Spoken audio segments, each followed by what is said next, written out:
When the admissions team from Bridge University knocked on my grandmother's door, my mother tried to give them my twin sister. Again. The woman from admissions had barely introduced herself when Mom grabbed Sophia by the shoulders and pushed her forward with a smile so bright it looked painful. "This is our daughter," she said. "The student you came to see." Then she flicked her eyes toward me and gave the smallest jerk of her chin. "Go inside. Disappear. Let Sophia have it." For a second, the room went silent. Sophia and I had the same face. Same height. Same dark eyes. Same small mole beneath the left side of our mouths. If you saw photographs of us as babies, even our parents could not reliably tell which was which. But I wasn't 17 and terrified anymore. I wasn't standing in their house without a phone, without money, and without anyone who knew what they had done.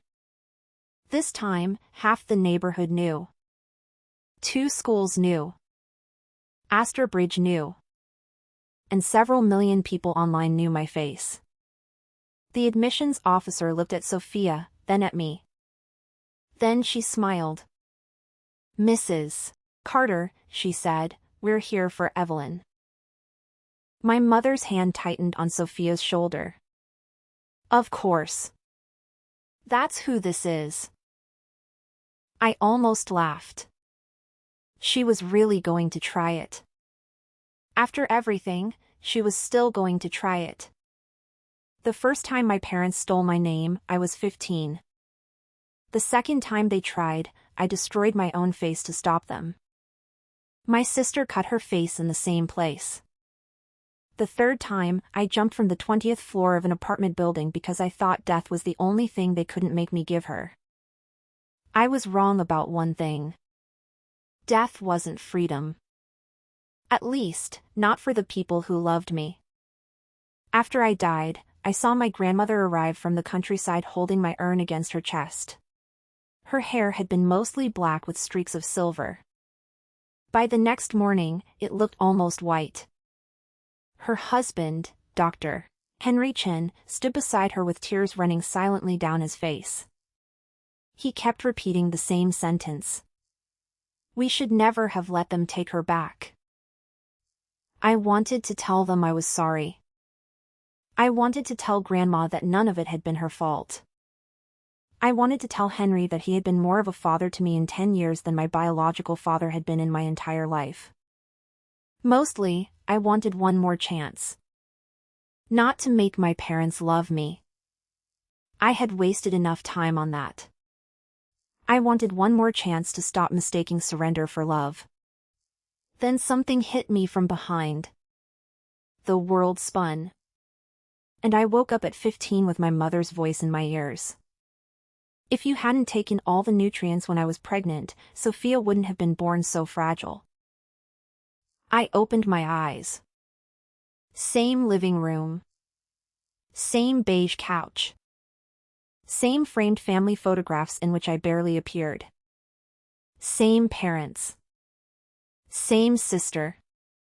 My mother was still talking. "You were born 3 minutes first, Evelyn. You were stronger from the beginning. As the older sister, you should understand." 3 minutes.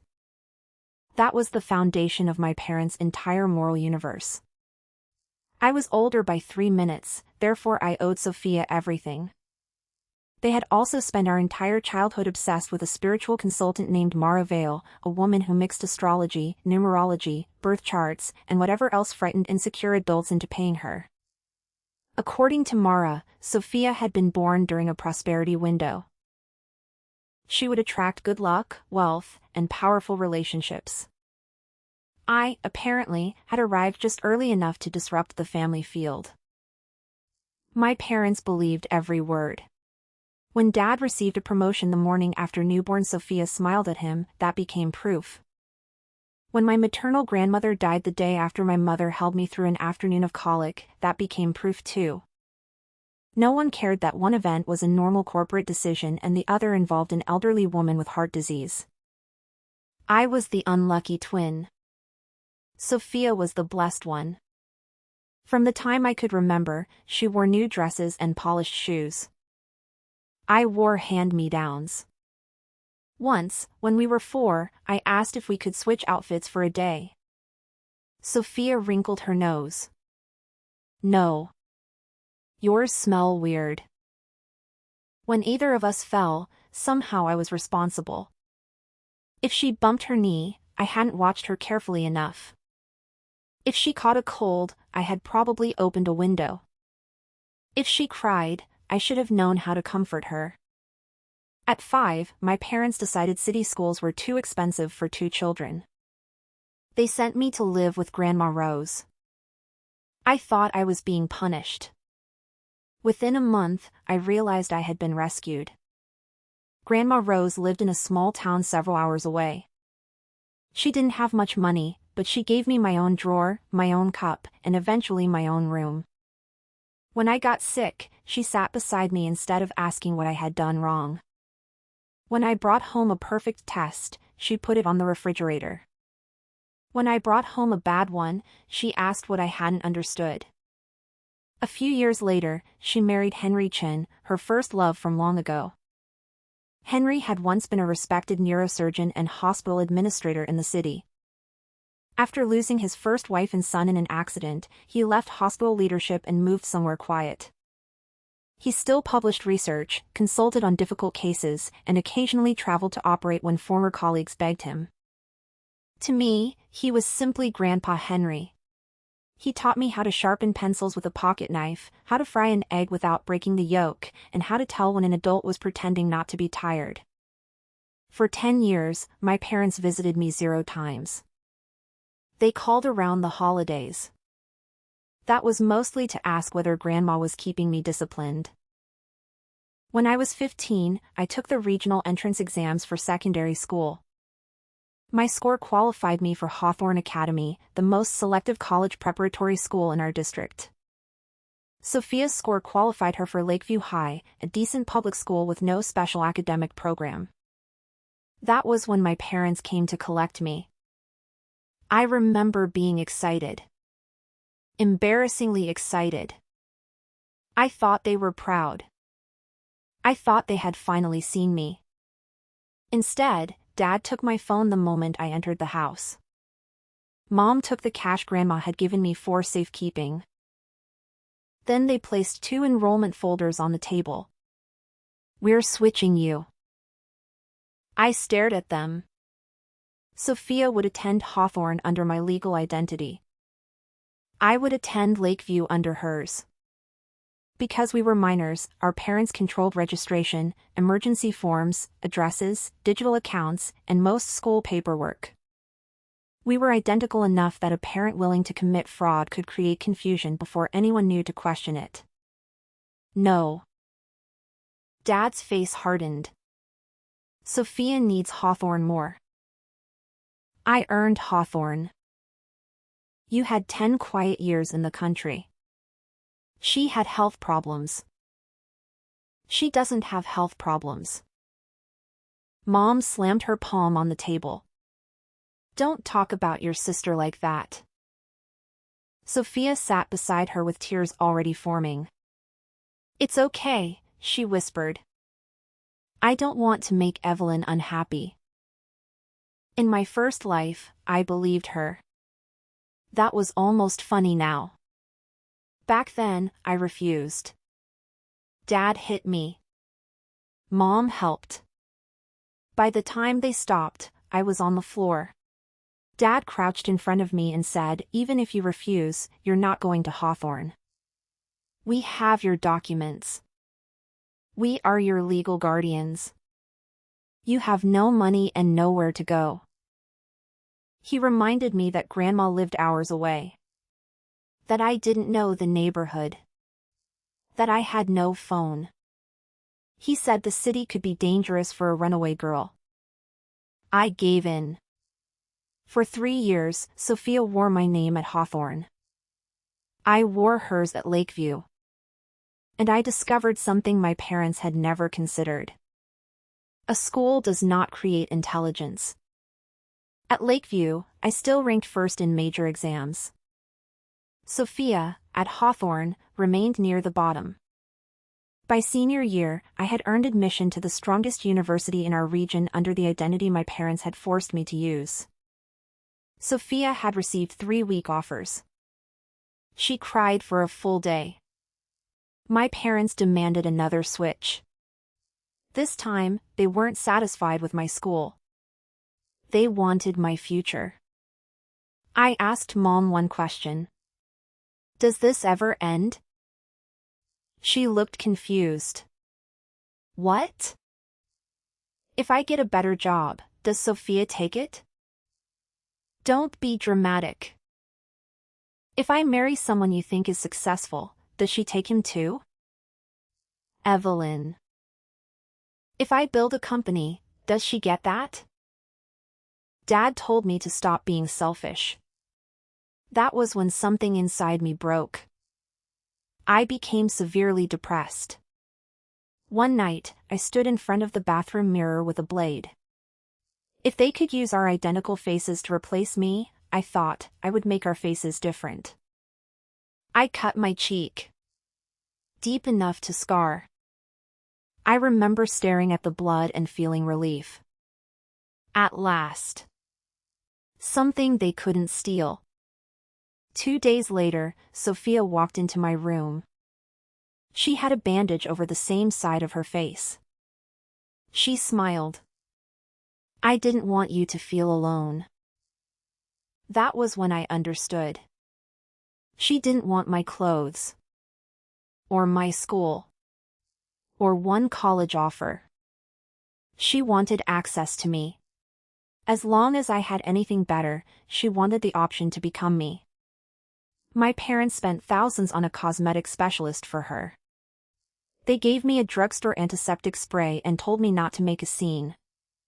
Sophia insisted they eventually take me to the same doctor. Not because she cared. Because if our scars healed differently, switching us would become harder. The morning she left with my acceptance packet, I climbed to the roof of a high-rise building. I had spent years believing that if I disappeared, the fight would stop. So I disappeared. Then I watched Grandma Rose receive my ashes. That was the moment I regretted dying. Not because my parents deserved another chance. Because Grandma did. Henry did. I did. So when I woke again at 15 and my mother demanded the first high school switch, I surprised everyone. Fine. Mom stopped mid-sentence. What? I'll go to Lakeview as Sophia. Sophia stared. Dad narrowed his eyes. I smiled. But I want to board. Lakeview had a small residential program for students whose homes were outside the immediate district. My parents hesitated. Living away from them meant freedom. Living at home meant they could monitor me. Sophia spoke first. Let her. Mom looked at her. Sophia gave me the kindest smile in the room. If she stays here, people from Hawthorne might see us together. There it was. She didn't care where I slept. She cared that no one learned there were 2 of us. Mom agreed. I moved into the Lakeview residence hall under Sophia's identity. And this time, I began planning for the day I would take my own name back. I kept copies of everything. My original childhood records. Photographs with Grandma. Old certificates bearing Evelyn Carter. The Hawthorne qualifying score report. Messages from my parents discussing the switch. I forwarded files to a private account they did not know existed. I also made a strange academic choice. At Lakeview, I deliberately underperformed on ordinary assignments. Not enough to fail. Just enough to look average. Then, on supervised cumulative exams, I finished at the top of the grade. At first, teachers suspected cheating. They separated me. Changed question sets. Made me solve problems on a whiteboard. My scores stayed high. Eventually, they decided I was simply an infuriating student who refused to show what she could do until a test mattered. I let them think that. One day, those teachers and classmates might need to prove that the girl attending Lakeview as Sophia Carter had a very specific academic pattern. Sophia could imitate my face. She could not imitate my mind. The opportunity one had been waiting for arrived midway through senior year. At Hawthorne, a boy named Ryan Mercer rejected Sophia. Ryan was one of those students people noticed even when he wanted to be left alone. Smart. Quiet. From a wealthy family. His mother, Catherine Mercer, was known for turning every school fundraiser into a military operation. Sophia had decided Ryan was in love with her. He was not. One afternoon, he stopped her outside school and told her, clearly, to stop introducing herself as his girlfriend. Sophia shoved him. At that exact moment, a car entered the intersection. Ryan fell into the road. The car struck him. He survived. When he woke in the hospital, he could not see. My parents panicked. Ryan and several students had identified the girl who pushed him as Evelyn Carter. Legally, that was me. Physically, it had been Sophia wearing my name. My parents could have told the truth. Instead, Dad drove to Lakeview, pulled me out of class, and said, "You need to come with us." I knew exactly where we were going. In my first life, I had gone into that hospital without understanding why Ryan hated me. This time, I understood everything. Catherine Mercer was already there when we entered his private room. She looked at me with open disgust. "She's here." Good. We should get the medical evaluation done. Ryan, lying in bed with a bandage around his head and dark glasses over his eyes, sighed. "Mom, stop. The ophthalmologist already told you they don't transplant healthy corneas from living teenagers because somebody got hit by a car." I stopped walking. Corneas? I turned slowly toward Dad. He wouldn't meet my eyes. Catherine's stare sharpened. "Your father told us that if Ryan's vision didn't return, your family would make it right." My stomach went cold. Dad forced a laugh. "She'll help however she can." I understood what he had offered in my first life. Not Sophia's eyes. Mine. He had been willing to hand over pieces of my body to compensate for something Sophia had done. Ryan turned his head toward Dad's voice. "Mr. Carter, take Evelyn home." "I don't need her." Dad stepped closer. "Let her stay. She can help while you recover." "Why?" "Because she owes you." Catherine made a disgusted sound. Dad pushed me toward the bed. I caught myself before I fell. Ryan's expression changed. He couldn't see me. But he could hear. He tilted his head. Then he said, "Fine. Everyone out." Catherine objected. He insisted. Eventually, she and Dad left. The door closed. I stepped toward the bed. Ryan lifted one hand. "Don't." I froze. "Who are you?" My pulse jumped. "What do you mean?" "You're not the girl from school." That fast? I copied Sophia's lighter, breathier tone. "I'm the girl you like." Ryan reached for the phone on his bedside table and held it toward me. I stared at it. "What?" He waited. I looked at the screen, then at his forearm. "You have surprisingly pale arms." He laughed. Actually laughed. Then his mouth flattened again. The girl from school has been trying to get my number for a year. If you were her, you would have unlocked my phone, called yourself, and saved it before I could blink. He lowered the phone. Who are you? For 1 second, I wondered if he remembered another life too. Then I decided the truth was safer than another lie.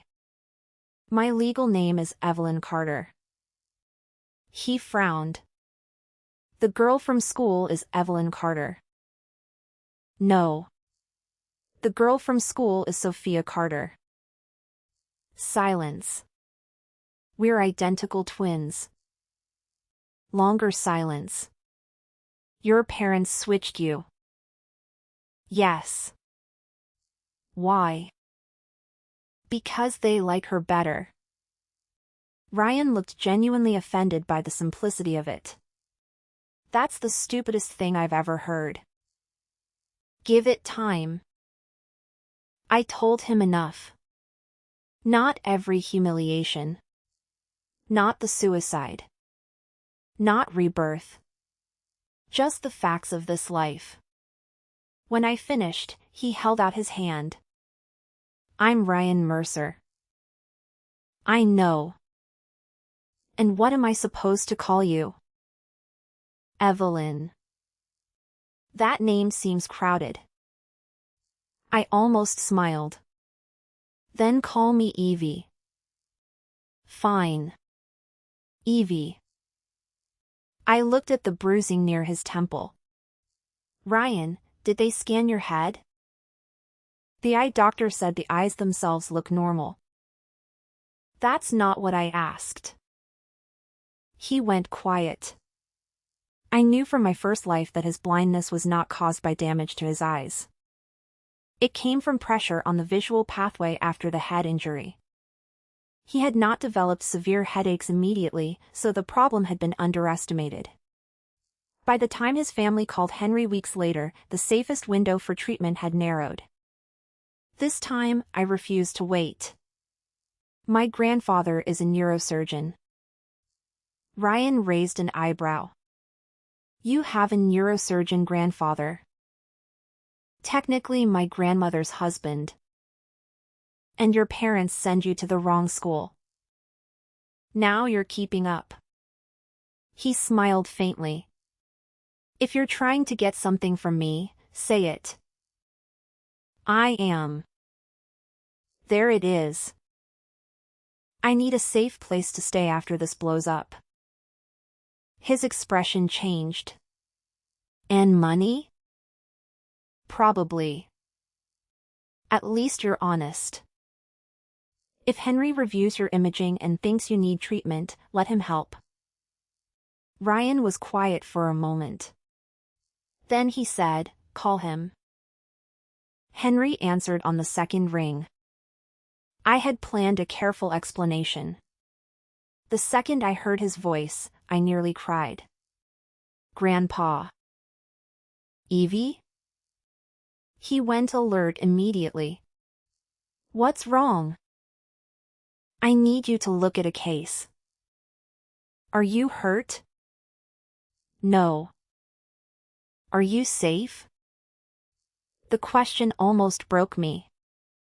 I'm safe. I sent him Ryan's existing reports. Henry called back 20 minutes later and asked to speak directly with the attending physician. Additional imaging was ordered. The scan changed everything.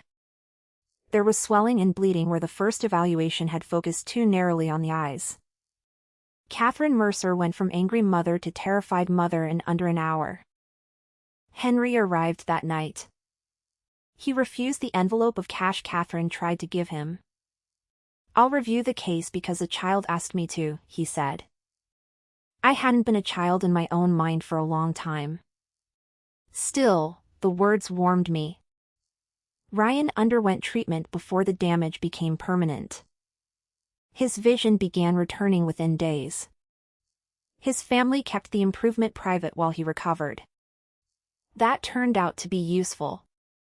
Ryan had already suspected the girl beside him wasn't the girl from Hawthorne. Once he could see again, the difference became obvious. Sophia and I had the same face. But we did not move the same. I ate with my right hand. Sophia was left-handed. I stood straighter. She tilted her head when she wanted something. She smiled before lying. I went still. Ryan noticed all of it. So did Catherine. When Ryan told his mother the truth, Catherine's anger shifted direction. She called my parents and announced that Evelyn would remain at the Mercer house during Ryan's recovery because the family required restitution and supervision. My parents agreed immediately. They thought I was being used as unpaid help. The reality was different. Catherine hired a male aide for anything involving bathing or personal care. She also hired subject tutors for Ryan. Then she included me. For the first time in my life, adults spent money on my education without asking what Sophia would get from it. I stopped pretending to be average. When Lakeview required a supervised mid-year examination, Catherine arranged for an approved proctor to administer it at the Mercer house. Ryan took Hawthorne's equivalent assessment the same week. He placed second in his class. I placed first at Lakeview. My principal called to congratulate Sophia. Sophia heard about it through mutual school contacts. That night, my parents called. Dad didn't ask whether Ryan could see. He didn't ask whether I was safe. He shouted, "Come home." I can't. I'm supposed to be caring for Ryan. Then Sophia will go. I looked at Catherine. She was sitting across the room with a cup of tea. She heard every word. I switched to speakerphone. Dad continued. You're living in a mansion, getting private tutoring, wearing new clothes. Your sister is miserable at that public school because of you. Because of me. Of course. All right, I said. Dad stopped. What? I'll come home tomorrow. Sophia was waiting when I arrived. Her eyes went straight to my clothes. Catherine had taken me shopping that morning and bought me a simple athletic outfit that cost more than anything my parents had purchased for me in years. Sophia's mouth tightened. You said you were suffering. I said Ryan was injured. You never said you were taking private lessons. Dad waved impatiently. Enough. Tell Sophia everything she needs to know about the Mercer house. I made sure we did it in the living room. In front of both parents. Then I handed Sophia a printed schedule.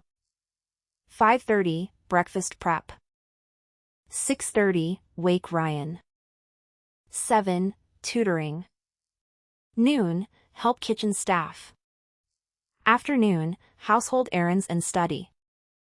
Evening, review notes, laundry, meal assistance. Sophia stared. You do all this? Every day. That was technically what she needed to believe. She looked at my clothes again. At the bag Catherine had given me. Then she nodded. I'll go. Before leaving, Sophia took my outfit. She made me change into old clothes. She asked for photographs of every staff member in the Mercer house. She practiced my tone. She reviewed Ryan's preferences. She believed impersonation was a performance. What she never understood was that a life had texture. Habits. Memories. Tiny routines. You could copy someone's face and still be wrong in 1,000 ways. Catherine welcomed Sophia like a general welcoming an enemy into a prepared field. The first morning, she woke her before sunrise. Evie, you said you knew how to make breakfast. Sophia did not. Catherine looked puzzled. Strange. You were very competent last week. Then came the garden. Laundry. Meal prep. Study sessions. Catherine never accused her. She simply created opportunities for Sophia to expose herself. At dinner, Sophia tried to sit with the family. The housekeeper stopped her. I thought you said you preferred eating after you finished helping. Sophia lasted 2 days. Then she called me screaming. You lied. I held the phone away from my ear. About what? You made it look like you were being treated like a guest. You assumed. You wore designer clothes. Catherine bought them. You said you cooked. I do. You said you helped around the house. I do. You never said they would make me do all of it. You wanted my place. She began crying. I waited. Eventually she lowered her voice. Switch back. Why? Because Ryan likes you better. That was not the reason. She hated being in a role that came with labor instead of rewards. Dad called next. You will switch back. No. I am your father. Not a magical command phrase. He promised they would stop interfering with my life after this one exchange. I knew it was a lie. I agreed anyway. Because I wanted the exchange itself documented. I returned to the Mercer house. Catherine greeted me warmly. Ryan was sitting near the window, no bandages now, his vision mostly restored. He looked at me for a long moment. Right one. What? Right-handed. I laughed. Sophia went back to Lakeview under her own legal identity. For the moment. But I no longer wanted either fake arrangement. I wanted my name. My school record. My future. And I knew I couldn't get those things quietly. So I started building witnesses. The first one was Mrs. Bennett. She lived in my parents' neighborhood and walked a white Samoyed named Lucky every afternoon. In my first life, I had learned by accident that her husband, Arthur Bennett, was the vice principal of Hawthorne Academy. Mrs. Bennett liked people. She liked dogs. She liked conversation. Most importantly, she had known Sophia for years but had never seen me uncovered in the neighborhood. My parents had always made me wear a cap and mask when I came home. They said it was because my energy made neighbors uncomfortable. The real reason was simpler. They didn't want anyone realizing there were twins. So I chose the time Mrs. Bennett usually walked Lucky. Then I left my parents' building without a hat. Without a mask. And with tears on my face. She stopped me exactly where I hoped she would. Sophia? Honey, what happened?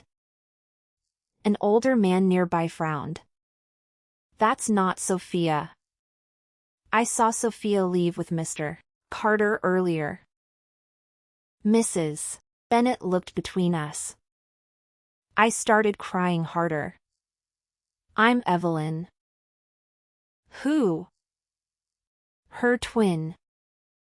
By the time I finished explaining that I had lived with my grandmother from age 5 to 15, that my parents forced us to switch school identities, and that I was not normally permitted to show my face around the neighborhood, 6 people were listening. Mrs. Bennett handed me tissues. Lucky circled my ankles, tail wagging. My parents say I bring bad luck, I whispered. You probably shouldn't stand too close. Mrs. Bennett's face changed. Don't ever say that about yourself. She pointed at Lucky. This dog thinks you're wonderful, and he has better judgment than half the humans I know. For the first time that day, I smiled. I thanked everyone. I asked them not to confront my parents yet. Then I left. Ryan texted me an address before I reached the train station. A hotel room. If I had nowhere safe to sleep, he said, I could stay there for a few nights. Catherine had paid. There were 2 new outfits on the bed and a note. You are not a burden. Eat something. See. I sat on the mattress and cried for people who were not related to me. Then I wiped my face and opened my laptop. I had another plan. I started an anonymous educational livestream. My username was Who Am I? It began as a joke only I understood. I wore a theatrical half-mask and altered my voice slightly. At 8 every night, I taught algebra, chemistry, physics, essay structure, study systems, exam strategy. I told viewers I was a senior reviewing material while helping younger students. No one believed me. They assumed I was a teacher pretending to be young for marketing. Catherine shared the first stream with friends. Ryan designed 2 little cartoon mascots for the channel. One held a sign that said, "Academic questions welcome." The other held a second, "Cooking, laundry, basic repairs, and surviving life also negotiable after finals." I laughed so hard I nearly fell out of my chair.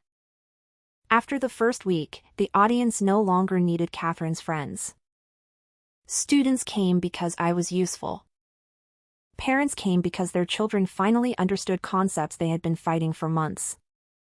Tips and subscription revenue grew. For the first time, I had money my parents could not take. More importantly, I had a public record of my knowledge. Sophia eventually recognized me. Not by my face. By a phrase I used while explaining a calculus shortcut. She called and demanded we meet. I chose an alley beside a busy cafe with outdoor cameras and kept my phone recording. Sophia arrived wearing the faded Lakeview uniform I had worn for years. She looked furious. "You're Who Am I?" I raised an eyebrow. "What do you want?" Her eyes filled with tears on command. "You lied to everyone." "About?" "You acted stupid at Lakeview." "I never said I was stupid." "Teachers thought you cheated." "They tested me." She stared. Then she smiled. A small, strange smile. "Do you know something? I've always envied you." That surprised me. She continued. "Mom and Dad love me, but you got freedom. You got grandma. You got 10 years where nobody watched you." I almost laughed. "You stole my school because you envied my freedom?" "I had to." "No. You wanted to." Her face changed. "I liked watching you switch." A chill moved through me. She spoke faster. "You always looked so humiliated. Then you still did it." There it was. The part of her that had always frightened me more than our parents. They were superstitious. Controlling. Cruel. Sophia enjoyed the game. She leaned closer. "There's an academic competition next month. The winner gets a major scholarship and an automatic nomination to several elite universities." I already knew. Lakeview had offered the nomination to the student registered as Sophia Carter. Me. She wanted me to compete as her. No. "If you win it for me, I'll stop." I stared. You'll stop what? Taking your name. She smiled. You can be Evelyn forever after that. You're offering me my own identity as payment for committing fraud. Her expression hardened. You'll do it. No. Mom and Dad will make you. They made a 15-year-old. I'm nearly 18 now.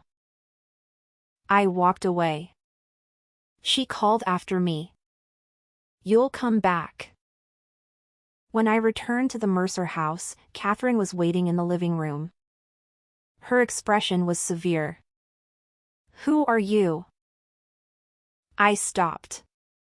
Ryan looked irritated rather than confused. Catherine handed me her phone. Sophia had sent her the video from our meeting. Edited. In it, Sophia looked frightened and vulnerable. Her message claimed I was the manipulative twin, that I had spent years stealing her identity, and that she was the real Evelyn. I looked at Ryan. He rolled his eyes. She thinks I don't know my own classmate. Catherine sighed. The accusation isn't the problem. My father's voice suddenly came through the speakerphone on the table. He had called Catherine too. If you don't send my daughter home, I will report you for harboring a minor and interfering with parental custody. My entire body went cold. I was months from legal adulthood. Even with proof, my parents still had procedural leverage. I stepped toward the phone. I'll come home tomorrow. Dad went silent. Then, satisfied, he hung up. Catherine frowned. Evie. I know what I'm doing. The housekeeper helped me pack. As she folded a sweater, I noticed the bracelet on her wrist. My mother owned one exactly like it. Same unusual green stone. Same gold clasp. I understood immediately. Sophia had paid for information inside the Mercer house. That was how she had recognized details of my livestream identity. I said nothing. The next morning, I returned to my parents' neighborhood with a suitcase. Mrs. Bennett was outside with Lucky. She studied my face. You're not going in there alone. I need to. No. I need them to say it. She understood. Within minutes, several neighbors were standing behind the stairwell door near my parents' apartment. They agreed they would leave if nothing happened. I knocked. Dad opened the door. He didn't invite me inside. So you finally came back. I kept my voice small. What do I have to do for you to leave me alone? Stop embarrassing this family. What does that mean? Go back to Lakeview as Sophia. Win the scholarship competition for her. After she gets the nomination, you can switch back. And my own final year? Sophia will attend Hawthorne as you. I stared at him. You want me to commit academic fraud. I want you to help your sister.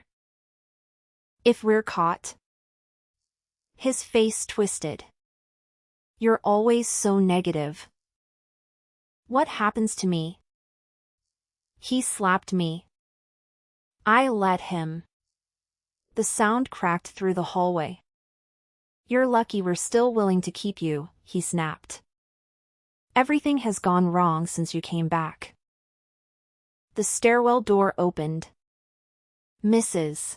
Bennett stepped out first. Then 3 neighbors. Then 5. Dad's face changed. Mrs. Bennett? She looked at him with disgust. I've lived 3 floors from you for 12 years and never knew you had 2 daughters. Dad started explaining. No one listened. I looked at him. Say it again. What? Tell them what you want me to do. He said nothing. Mrs. Bennett took my suitcase. You're coming with me. My parents tried to stop us. The neighbors blocked the doorway. At the Bennett apartment, Arthur Bennett listened without interrupting. When I finished, he called Hawthorne's principal. Then the district records office. Then legal counsel. The truth did not resolve itself in one phone call. It took days. Documents. Interviews. 2 sets of academic records. Parents' signatures. Enrollment photos. Teacher statements. My childhood certificates. Lakeview's proctored exam history. Messages from my parents. Ryan's statement. Catherine's statement. The recording from my doorway. The recording of Sophia demanding I compete under her identity.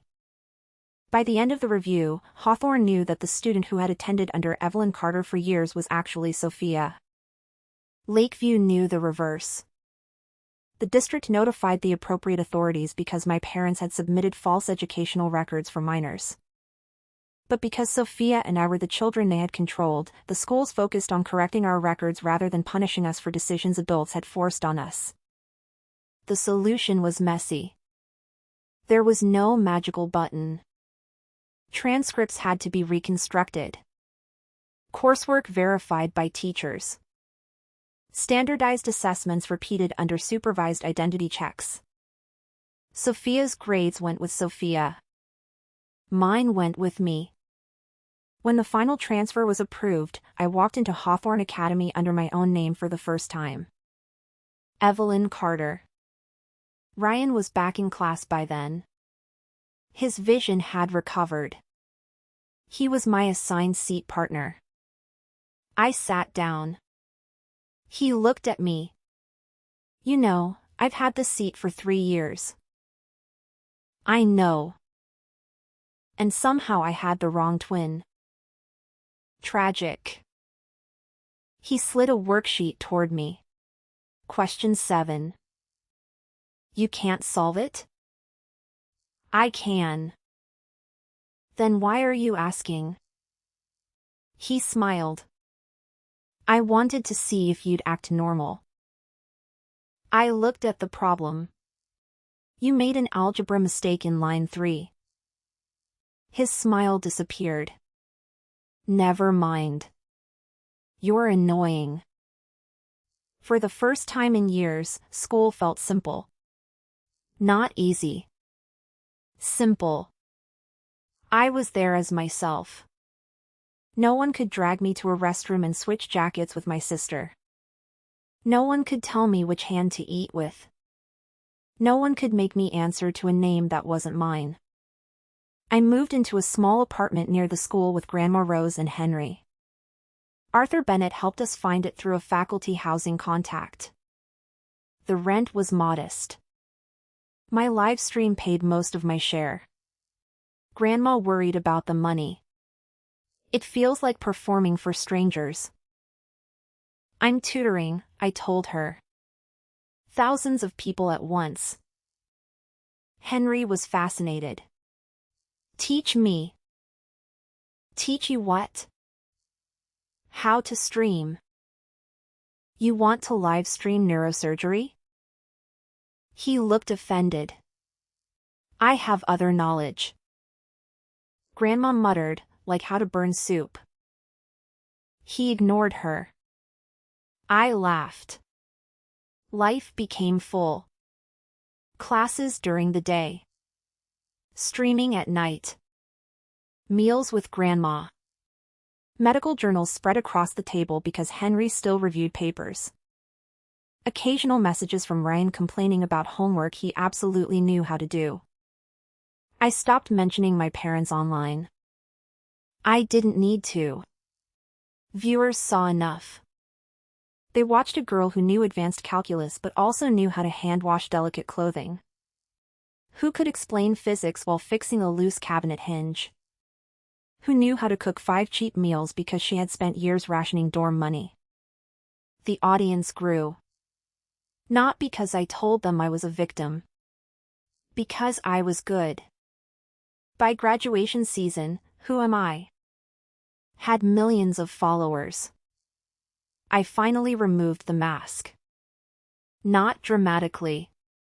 At the end of a stream, I took it off and said, I think I know who I am now. Then I ended the broadcast. My final examinations were held under strict identity verification.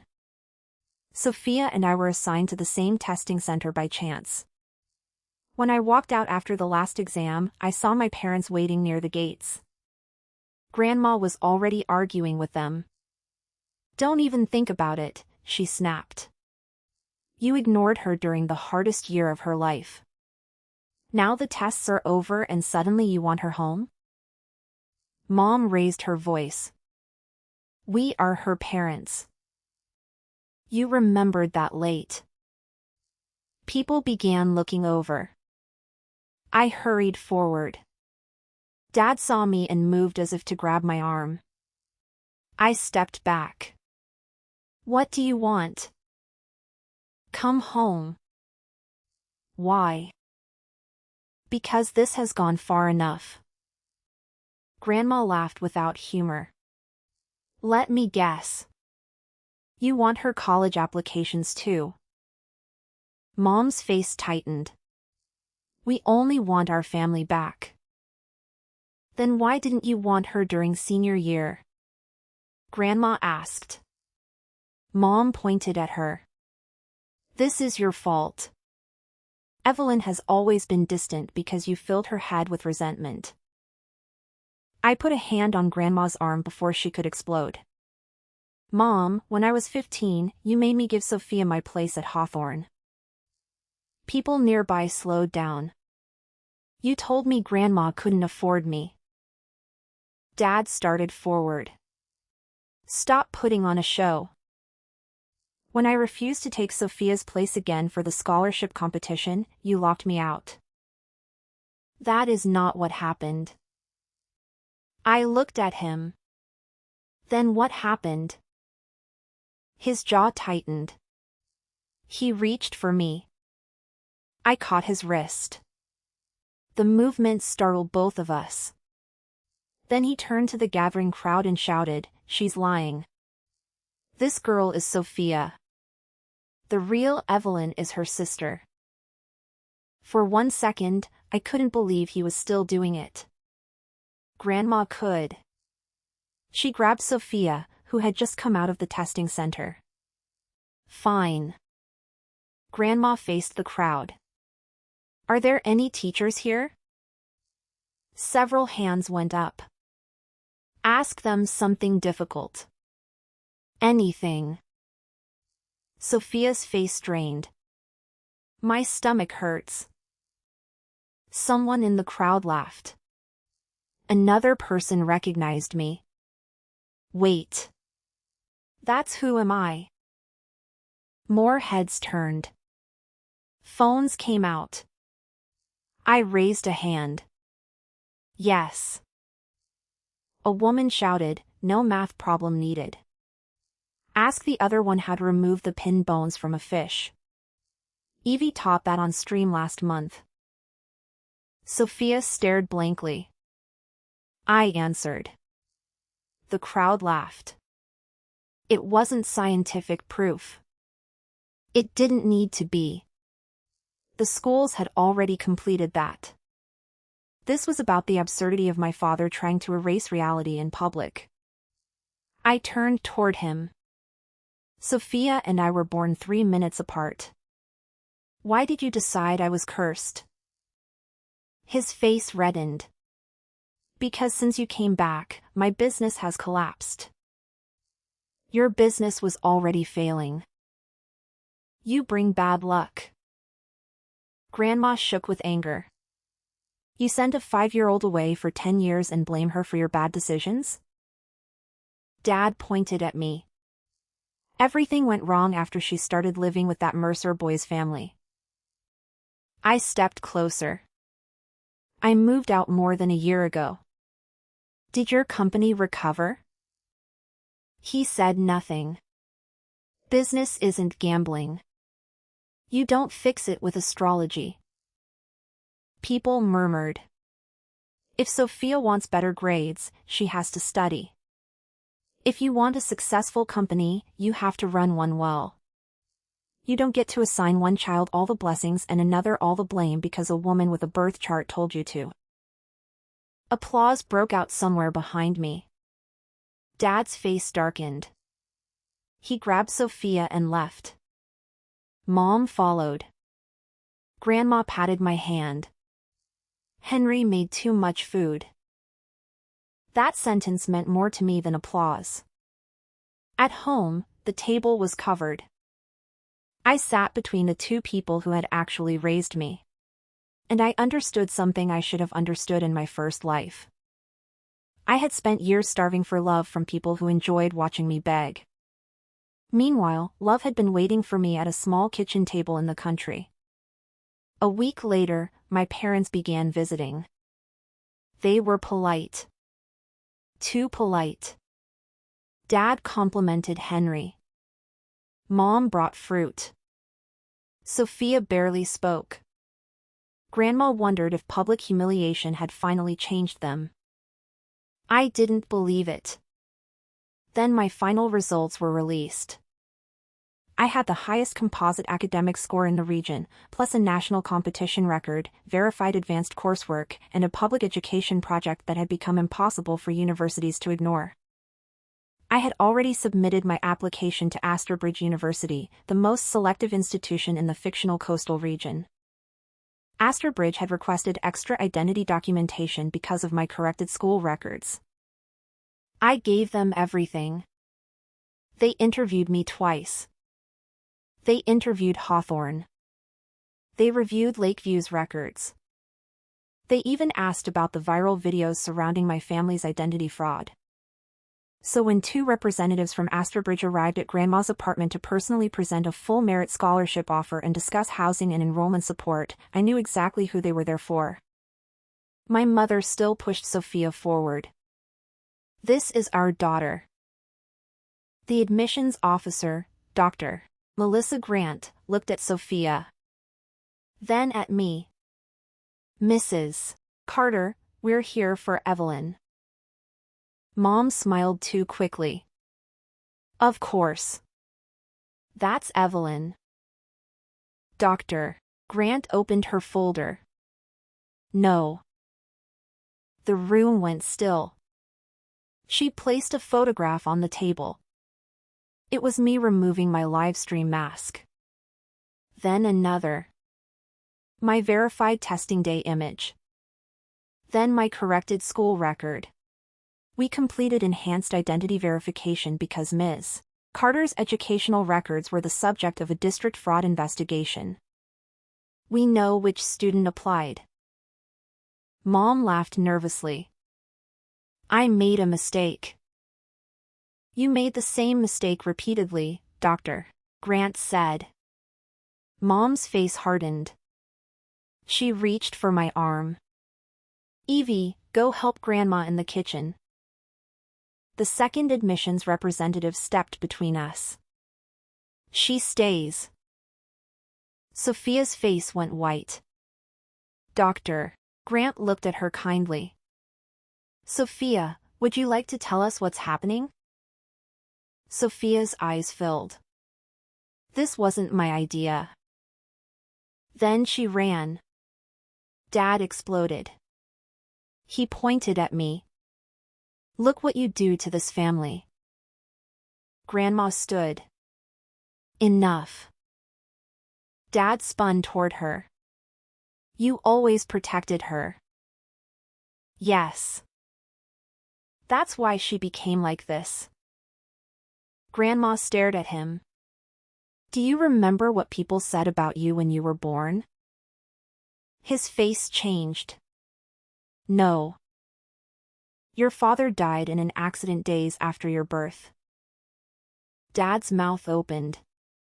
People called you cursed. Stop. They told me to send you away.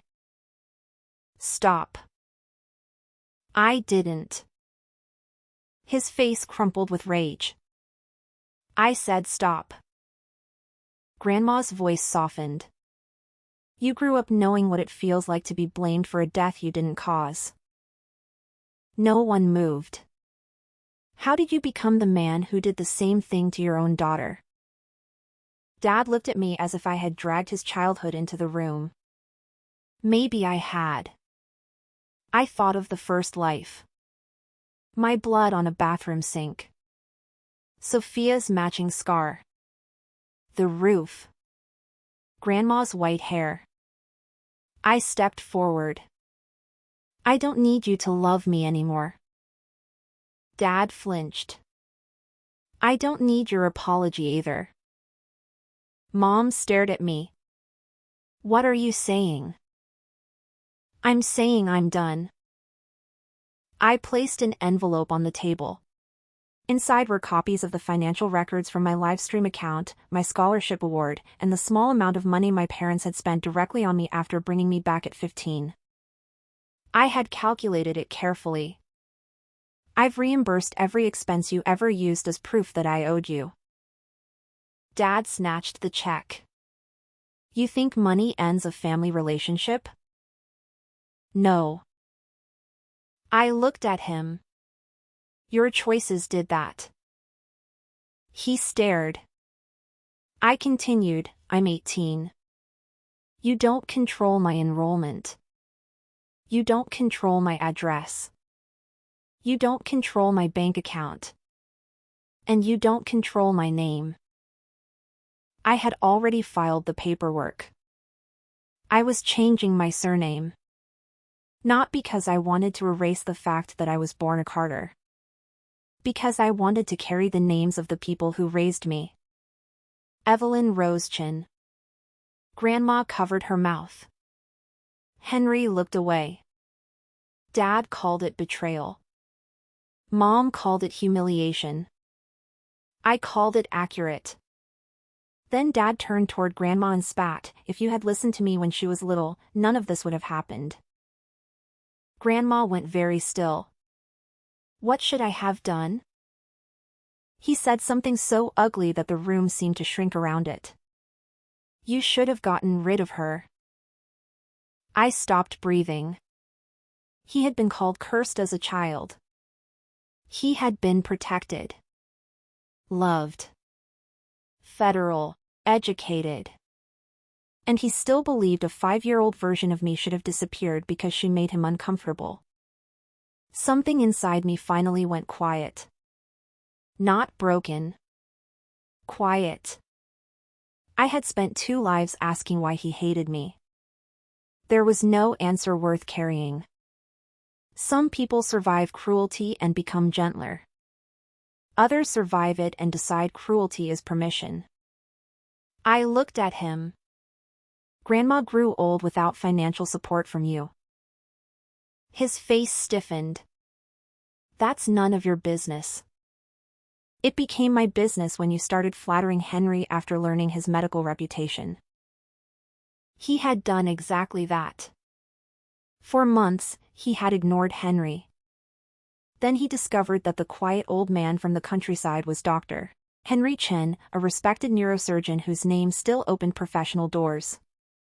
Suddenly Dad called him doctor. Asked for introductions. Mentioned investors with medical connections. I stepped between them. Do not use Henry's name. Dad scoffed. Or what?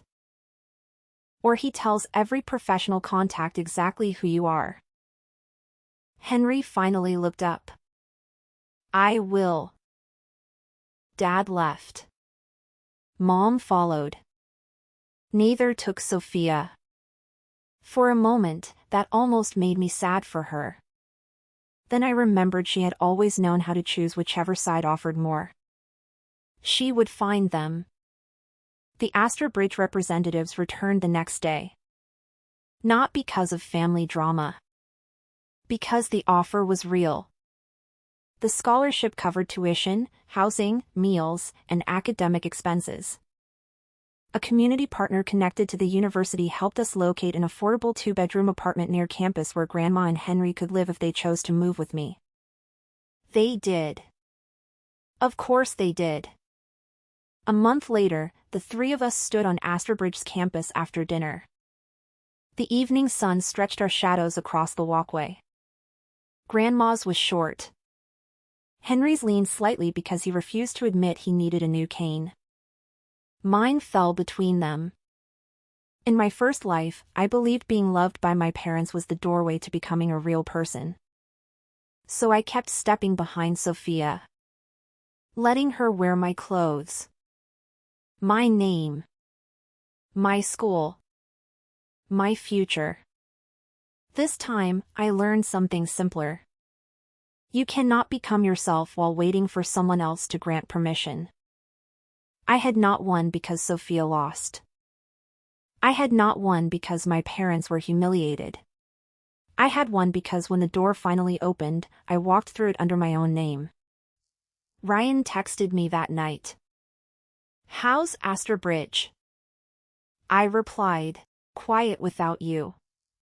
3 dots appeared. Then, "That was almost nice." I smiled. Almost. Months earlier, after I left the Mercer house, Catherine had explained why she had acted suspicious when Sophia sent the edited video. She had never believed I was Sophia. Neither had Ryan. Catherine had only realized I needed an excuse to leave their home without making my parents suspicious that the Mercers were actively helping me. So she played along. She let me believe the accusation created distance. Then she called Henry and coordinated behind the scenes while I established my own housing. When Ryan returned to Hawthorne, I had worried he might think I blamed his family.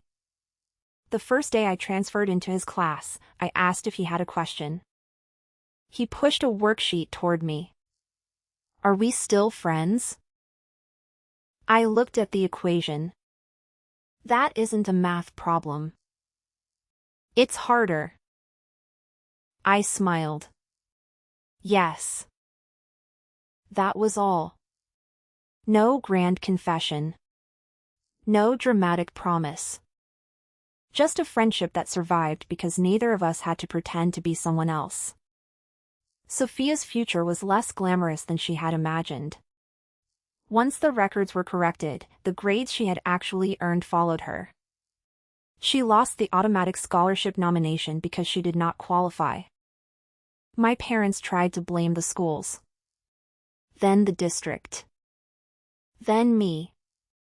Eventually, they ran out of people who cared.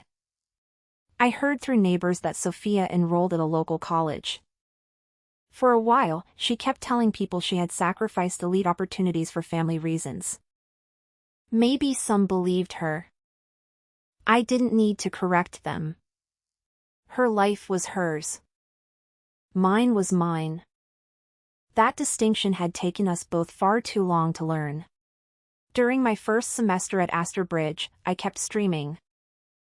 "Who am I?" Became a joke I no longer needed but still loved. One evening, a viewer asked why I had chosen the name. I looked into the camera. For years, the answer would have hurt. That night, it didn't. Because I used to think identity was something other people could assign. I paused. Turns out they can assign paperwork. They can assign expectations. They can even call you by the wrong name for years. Comments flooded the screen. I smiled. But they don't get the final vote. After the stream, Grandma knocked on my door with sliced fruit. "You talk too much online. You watch every stream. To make sure you don't say nonsense." Henry called from the living room, asked her viewers whether they want a lecture on traumatic brain injury. Grandma shouted back, "No one wants that at 10 at night." I laughed until my stomach hurt. That ordinary sound filled the apartment. No shouting. No threats. No one telling me to disappear because Sophia needed the room. I took the plate from Grandma. She touched my hair. Happy? I thought about it. Not every day. Not in every way. There were still moments when I woke from dreams of falling. Still times when I saw identical sisters on campus and my chest tightened. Still times when praise made me suspicious because I had spent too long believing every gift came with a demand. Healing wasn't a switch. Neither was freedom. But I knew the answer. Yes. Grandma nodded as if she had expected nothing else. Years later, when people asked how I survived my family, they expected a satisfying answer. A lawsuit. A fortune. A powerful rescuer. There wasn't one. I survived because I stopped trying to win inside rules designed to make me lose. I kept records. I found witnesses. I let schools verify what I could prove. I accepted help from people who offered it without asking for my identity in return. I earned money that belonged to me. I learned when to walk away. Most of all, I stopped confusing being chosen with being loved. My parents chose Sophia over me for years.